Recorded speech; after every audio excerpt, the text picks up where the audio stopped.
Okay, let's just start with the headline, because it is an absolute bombshell. A sitting head of state, a president, has been captured by the United States.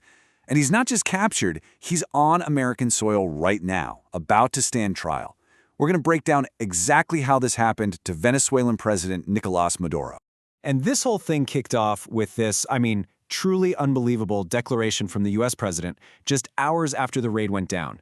A statement that just immediately tells you how high the stakes are for absolutely everything that's about to follow. So, how on earth did we get to this point? Let's start with the event itself, the thing that kicked off this whole global firestorm, the capture.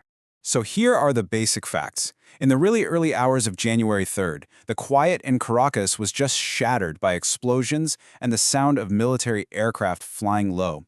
By the time the sun came up, President Maduro and the First Lady, Cilia Flores, were gone, taken from their home in a U.S. military operation that was over in a flash.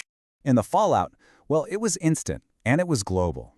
Maduro and Flores were put on a plane and flown straight to New York to face a whole slate of criminal charges.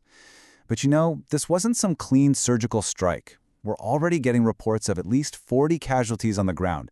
This whole thing was so massive, so unprecedented, that the UN Security Council immediately called for an emergency session. You have to understand, this raid didn't just come out of nowhere. It was actually the explosive finale of a military campaign that had been going on for months, and it had a name, Operation Southern Spear. So, what was Operation Southern Spear? Well, if you ask the U.S. government, they'll tell you its official goal was all about fighting crime at sea.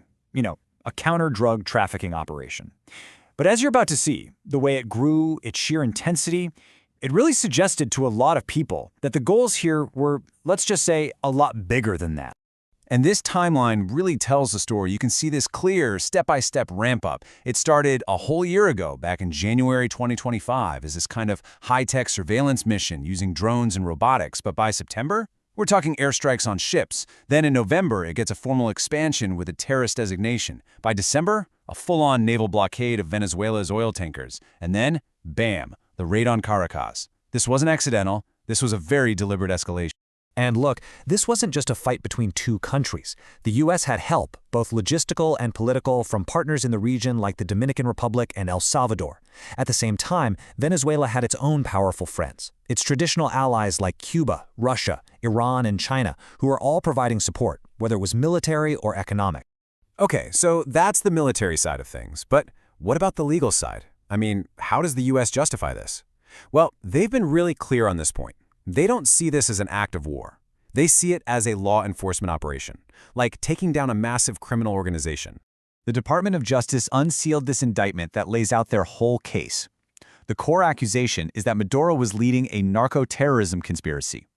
They're basically saying he was running a drug cartel, the Cartel of the Suns, and using the profits to arm terrorist groups, specifically the FARC guerrillas in Colombia, to smuggle cocaine into the United States. That's it. That's the foundation of their entire legal argument. And just in case there was any doubt about how serious they were, the U.S. Attorney General, Pam Bondi, came out with this incredibly tough statement. She made it crystal clear. This story is going to end in an American courtroom. But look, an event like this, it doesn't just happen overnight. It didn't come out of a vacuum. The roots of this thing go back decades, built on this really deep foundation of suspicion and hostility between the U.S. and Venezuela's socialist government. Which, of course, brings us to the big question, right? How did relations between two countries in the same part of the world get this bad? Well, the breakdown really started way back in 1999 with Hugo Chavez and his openly anti-American platform. Things got way worse in 2002, when there was a coup attempt that Venezuela has always blamed on Washington. Then you had the sanctions start under President Obama, which then exploded under President Trump into what they called a maximum pressure campaign, targeting the absolute heart of the Venezuelan economy. And what's at the heart of that economy? Oil. The pressure campaign has always been about the oil. U.S. sanctions were designed specifically to cripple Venezuela's state-owned oil company, to basically cut off the government's main cash flow. It turned the country's biggest strength into its biggest weakness. And the economic damage has been, well, it's almost hard to comprehend. The country's GDP collapsed by nearly 75%. To put that into perspective, that is the biggest economic crash in the modern history of Latin America. And it's that total collapse that created the humanitarian crisis. the political chaos and, as some analysts will tell you, it's what pushed the government to rely more and more on illegal stuff, like drug trafficking, just to stay afloat. So, okay, we've talked about the raid, the operation that led to it, and the decades of bad blood that set the stage. But the biggest questions, the ones everyone is asking now, are about what comes next. What happens to Venezuela now? And you've got two completely different stories being told. The U.S. is framing this as a law enforcement issue, protecting Americans and helping Venezuela move towards democracy. But a huge part of the world is, well, they're alarmed. They're asking, was this even legal? Is there a clear plan for who takes over? Or is this really all about controlling Venezuela's massive oil reserves? That is the debate raging across the globe right now. And as you can imagine, the world is completely split. Venezuela's allies, Russia, China, Iran, are furious. But even neighbors like Brazil and Mexico are condemning it. On the other hand, you have a few countries like Argentina that are actually praising the move. And America's traditional allies in Europe, they're being very, very cautious, while the UN is reportedly deeply alarmed. And that really brings us to the bottom line, which I think Dr. Christopher Sabatini from Chatham House just nailed. He said, President Trump is going to own whatever happens next in Venezuela. And that's the truth. By taking this step, the White House now has to take responsibility for whatever comes next. So the world is left with this massive, fundamental question.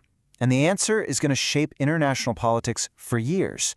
Was this the takedown of a criminal dictator that had to happen? Or did the United States just kick down the door and set a dangerous new precedent that says any powerful country can just go grab a leader it doesn't like?